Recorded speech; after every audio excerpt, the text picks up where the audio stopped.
Tell me your name and can you tell me a little bit about yourself? Okay. I'm Dr. Tiara Reid. I am a family nurse practitioner. I am a psychiatric nurse practitioner. I am what you call a serial entrepreneur. I own a host of businesses. I have an IV hydration company. I have a psychiatric consulting company. I have a doula services company for women in the Philadelphia area or tri-state area. I also own a company called Healed and Hustling, where we help and empower women from their personal lived trauma experiences and help them monetize that and turn their pain into power, purpose, and profit. What led you to your work and with survivors of trauma? Okay, I have a long history of just trauma surviving. I was born to a teenage mom and young in my childhood. My mother was almost murdered by my father. And so just my environment, the countless patients that I've worked with, it was just always around me. And once I learned and became an expert in mental health, I just knew that I wanted to create a voice for the voiceless. So many people are suffering in silence, and they just don't even know which way to go, or they don't even know what they're experiencing and why they're drawn to it. And so I wanted to give a voice to it. What kinds of trauma do you typically see in survivors of domestic violence? So many different things. So with domestic violence, it's not always just the physical abuse. Sometimes the most profound impact is the emotional abuse, the manipulation, the gaslighting, and just a host of complex traumas that they are left with. It erodes their sense of self. It can hinder them in just growth. Depending on when they were impacted, it can impact their attachment styles and who they choose. It can trigger childhood experiences and keep them stuck. It just can impact them in so many different ways. And so where I come into play, I'm typically seeing the individuals that are seeking some type of treatment. So they could be having severe anxiety or PTSD and they're looking for medication management, or they're having difficulty sleeping. And so I come in and I help them just regulate their nervous system first. We start with just regulating your nervous system so they can understand what they're experiencing, and then I can, assess and determine what other supports they need. But mainly it's the emotional abuse more than anything that has the long-lasting effect. How would you define domestic violence from a clinical or psychological perspective? Okay, domestic violence is the coercion and manipulation, and it can be physical, mental, psychological, or financial. And it is where someone is using coercive behaviors to gain power and control over you. So it limits you in a multitude of facets. But it doesn't have to be just physical. It can be financial, emotional, psychological. Why do people stay in abusive relationships, and what are some of the key psychological emotional factors for that? So some people stay out of fear of retaliation. Sometimes they have trauma bonded. Sometimes it's shame. Sometimes it's guilt. Sometimes it's a lack of financial resources, a lack of family support. And when this occurs, it, it, it's unfortunate that it's easy to believe that you can just leave. There's also a part of like a learned helplessness. Once you have experienced this for so long, a lot of people just don't even know where to start or how to get out or where to reach out. And so when you are in, domestic abuse situations and you feel that level of powerlessness, your partner or whoever the person that is creating this abuse, it's usually like a cycle. And so they can sometimes love bomb you and, oh, I'm sorry. And then, you feel that dopamine release where you're like, okay, maybe this is going to get better. And then the next day they can just crash and now they're being mean all over again. Even that in itself creates dopamine highs in the brain, and the crash is a is a cortisol low, and it creates an addictive feeling. It's like hitting bliss points in your brain. So even if you wanted to leave, sometimes you can't because it's so addictive, and love is the most addictive chemical in your brain. And so when they're giving you that, it's it's you need so much support. It's like it really is an addiction. You need so much support to leave. So it's not that they don't want to leave. It's literally that they're addicted to the behaviors of what they're experiencing and they can't leave. Now, you mentioned the trauma bonding. How does trauma bonding work, and why is it so powerful? It's the best drug.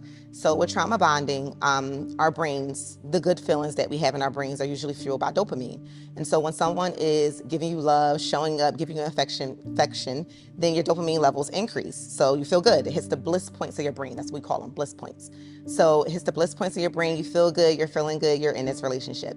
And then they slowly start to erode that away. And then they do things to make you feel not so good. So just by nature, your desire to like, how can I get that feeling back? And it also depends on your attachment style based on how your childhood was. You may have had a parent that did the same thing. If you were raised in households with addiction, you may have had a parent that was, when they were drinking, they may not be so nice, but the next day they wake up and they're good. So you're already conditioned to learn that behavior and accept that behavior. So when you find yourself in a relationship that's doing that same thing, then the trauma bond is so easy to form because you were already conditioned from it in your childhood. So again, it has to do with giving you slight happiness, or it could be love bombing, or just meeting your need in some way. And it can be a breadcrumb. But if you're being starved from, like, let's say someone's not giving you affection, and then the next day they come in and they just give you a hug. A crumb feels like a full meal if someone has neglected you emotionally.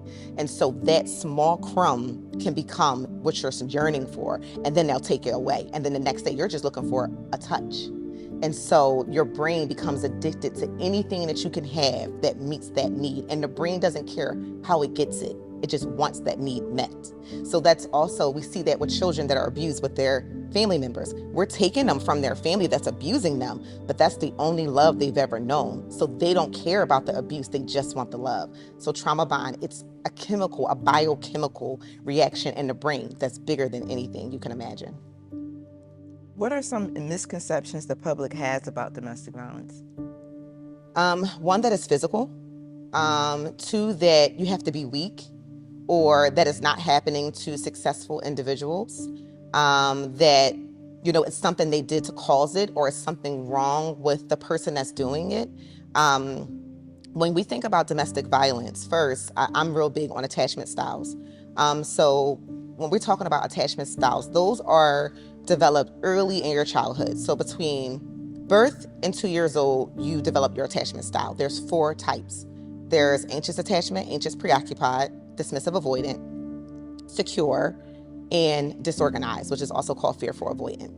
Each one of those attachment styles are predicated based on what you were experiencing in your household. And again, these happen between 0 and 2, so this is before you're even talking. And so let's say that we go back to the child that is born in a household that's a little bit more dysfunctional. So mom's, working, but she may drink, and father's incarcerated, and it's just a lot of things going on in that household. So sometimes that child's need is being met, and then sometimes that child need isn't. Or sometimes that child need is being met, but in the same aspect, the mom can be irritable, overworked, tired, and that child can do the slightest thing and it's getting hit. So the child learns that the very person that's giving them love is the same person they have to fear, because they never know what's going to happen. And so as they're navigating through life, they become very hypervigilant. They got to watch everything around them. Is it safe? Is it good? Is it not good? What does this mean? Is mom okay? Is mom tired? And so they're always watching everything. And so as they grow, they're conditioned to that. So everything means something. Is mom late today? What does that mean? Is mom not getting out of bed today? What does that mean? And so when they go into the world and they have relationships, friends, partners, they're looking for those same things. So it impacts us in so many different ways and creates just such a level of distortion and dysfunction. And so when individuals see you with someone, they're thinking that this is a choice, that you're choosing to be here. Like you've had opportunities to leave, but you just keep going back to your choosing. And it's not your choice. It's your brain chemistry. It's what you were conditioned to be in. So it's all that the brain knows. It's not happening by choice. It's happening subconsciously. So whenever we do anything, it happens on a subconscious level first. And then we have our logical brain kicks in and says, so what are you going to do? So when we are in these situations, or anyone is in these situations, the public thinks that they had a choice, but they were driven there, one, by their attachment style conditioning, and then what their brain craves as normalcy that's happening on a subconscious level. And so until the public becomes more educated about how we even form attachments just on a foundational level, then it's going to be really hard to help the people that are experiencing trauma get out of it, because their perceptions are so skewed. And even the person that's experiencing it doesn't know how they got here and why they keep choosing these partners. And it's their brain chemistry will always go to that because that's all it knows, until they do a deep healing and they're able to cognitively restructure their brain so that that no longer is what the brain desires to feel safe. How do you help a survivor begin to rebuild their life after escaping an abusive situation? The first thing I do is teach all survivors how to become one with their body. When you are in a domestically abusive situation, your nervous system becomes so dysregulated. You're anxious, you're in fight or flight. And so many times they're dissociating. They're just like existing in their body to exist in this space, but they're not really connected and centered in their body. And so I teach people, first, let's just ground and let's just sit with how you feel. That's the first stage. The next thing I do is start to teach them self-worth and trust in themselves. You know, when they are in these situations with people, there were signs that they felt internally that something was off, but they really didn't listen to it. And so first I have my all survivors listen to a book called The Gift of Fear. And so there are always signs that we have, and there is a number of reasons that we won't listen to that. But I teach people how to, one, ground in your body, listen to your body. We have a gift of intuition. Listen to that. And then I teach them how to empower themselves financially, educationally, so that they can now have other resources to get out. Because it doesn't matter how much you want to leave if you don't have any resources to go anywhere.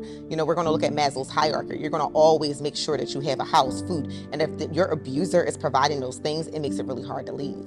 And so I empower them by giving them education and financial, how they can turn their pain into profit in a digital marketing space with Hilden Hustling, so that they can then create a way to escape. How important is a survivor support system? It's so important. When people are experiencing things, most of the time they just want to be seen, heard, and validated. If they feel like sometimes it makes them crazy trying to prove what they're experiencing. And when we are dealing with individuals that are causing domestic abuse, most of the time they are very manipulative and they're crafty at this. You're not usually their first victim. They've done this their whole life. The reason they do it is because it works. And so again, everything's happening on a subconscious level. And so if their needs weren't met, and the way they met their needs were through manipulation, gaslighting, trauma bonding from their parents, then they're utilizing those same skills on their victims. And so when they find themselves in that situation, it's like, it just makes it like hard to like see your way through. So it's so hard because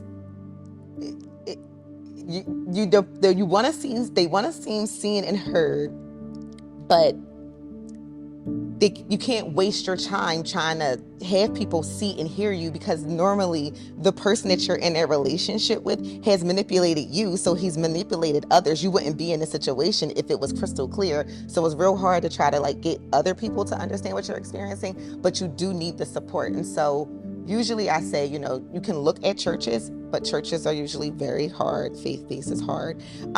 You can reach out to not always like their family, because their family isn't going to be as helpful, but just like your own support system that knew you prior to this experience. Because when you're in these situations, you change. You're not the same person anymore. So a lot of times through your domestic abuse, you have been isolated from your family. So you need to have some sense of connection, even if it's with people at work. I'm real big on, you know, create a paper trail, text people constantly, like, hey, you know, once you find that safe person, just text that person. It doesn't matter. You're not looking for a savior. You're just looking for a record.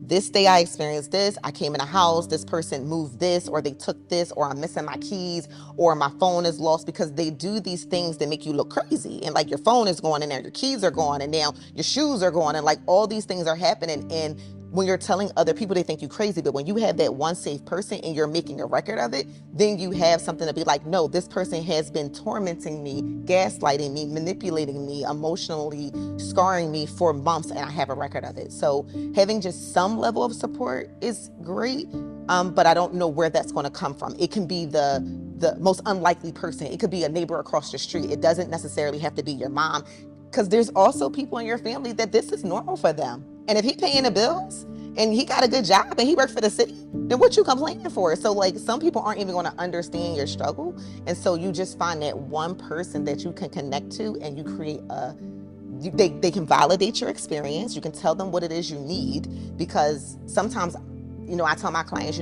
call your sister and say, I just need you to hear me. I just need you to come over today. I feel lonely. I feel afraid. And so you tell them what it is that you need, and see if they're able to meet your need. But finding one safe person. You did mention faith-based, so I was wondering, how would a faith-based or cultural or community basically be able to help strengthen a person's healing journey? Okay, so faith-based is important for yourself. So you have to feel anchored and grounded in something. And so first, we're getting in touch with your nervous system, but you have to feel hopeful. And with faith-based, it gives you hope. The hope of it gives you something to believe in. It gives you something to feel grounded in. It gives you something to feel protected in. I'm a Christian, and so it is so important to me when I am experiencing anything, emotional manipulation, gaslighting, that I get one with God. And the way that I help my clients that are in domestically abuse situations, the people that they're fighting against are truly spirits, like evil spirits and negative energies. And to break those kind, you need a spiritual fast to break through it. And so outside of those, the spiritual fast, there's also a whole population of individuals that are sociopaths. And so again, I work in psych. And so there is 1% of our population is sociopaths. That is over 100 million people that are sociopaths. And when I'm saying sociopaths, I'm not talking about your Ted Bundy or your Jeffrey Dahmer. I'm talking about people that lack a conscience, that lack empathy, that are manipulative, that could care less about, all they want is, what can you do for me? Not narcissism in the aspect of, I want to be better than you. No, psychopath is someone that has no conscience. So they may bounce in relationships. They're very charming. They can be very spiritually known. They can be in the churches and be very high up in the churches, but they lack all conscience. And you can see it in some of their behaviors, but they're so manipulative that people don't notice that. And so when you're connected to those kind, now you need a whole nother level of therapy, because this creates a complex trauma, because now you're in this environment, a trusting environment, the faith-based church, and now this person has worked their way so high up, they're almost untouchable. And now you're here having this experience. Everyone else around you is watching you, but they don't even know how you're suffering, and no one believes you. And so when you get into church, it's all about education. The only way that the communities, the churches, any type of organization can help is by educating themselves, because they're looking for the boogeyman, they're looking for the monster, they're looking for the abuser to look like, and it looks like you and me. So until there's more education, that's the only way that these institutions are going to be able to know how to help the victims, because they don't even know what they're fighting against. What would you say to someone who you suspect, that your loved one may be going through domestic violence? I always give resources. I give books. I ask them, what is it exactly that you're experiencing? Is it financial? Is it a financial abuse? Is it a physical abuse? If it's physical, is your life at risk? Is this person, hitting you, strangling you? Do they have access to guns? Are they out using drugs? Like, what is the sources? What are the resources that you have access to, and also what are the contributing factors to what you're experiencing? And so if this person has a drug addiction, okay, maybe they need to go into a rehab, you need to get safe. So if it's physical, then I'm prioritizing their safety. If it's emotional, then I'm telling them how they have to build themselves up, because once they get into your head, you can literally almost lose your mind. And so that's another avenue that I would give individuals. But most importantly, I just give education. I'm always giving them books. I'm giving them meditations. I'm giving them podcasts, because a lot of women that I have been working with, I identified that they are dealing with people who have mental illness but not clinically diagnosed. I'm usually just educating them on how they need to navigate these situations, because this isn't your normal, your boyfriend and he's just, being nasty. When people have a mental illness, it takes on a whole different journey. And so their customized plan is going to be so different for how they need to escape safely, prioritizing safety first, safety for themselves and safety for their children, because a lot of abusers will abuse the children to hurt the partner. They may not hurt the partner, but they will abuse their children just to create that emotional manipulation. And how can communities better support survivors and reduce the stigma? I think most importantly, survivors need to hear from survivors. So it needs to be survivor-led, because you don't really know what they're experiencing if you've never been in it and how deep it can go. And so if it is going to be community-based, if the community wants to help, they need to get the people that have survived it and bring them out. If they want to compensate, I'm sure, but if they can't, but just most important, letting it be survivor-led, because they have been in it, they know what to do to get out of it. They know who they reached out to. It could have been a bus driver. It could have been the least suspecting person, but they found their way out. They can give the gift of discernment. They can give that fear of gift. The gift of fear, how they felt the fear when they knew to move, when they knew to shift, because so many people have been living in these situations for so long. Again, the brain becomes conditioned to it. But when you meet a survivor, they battled that same battle. And so now they can tell you, okay, did you feel this? Did you feel this? Where were you at with here? And now they can kind of help you. It's like a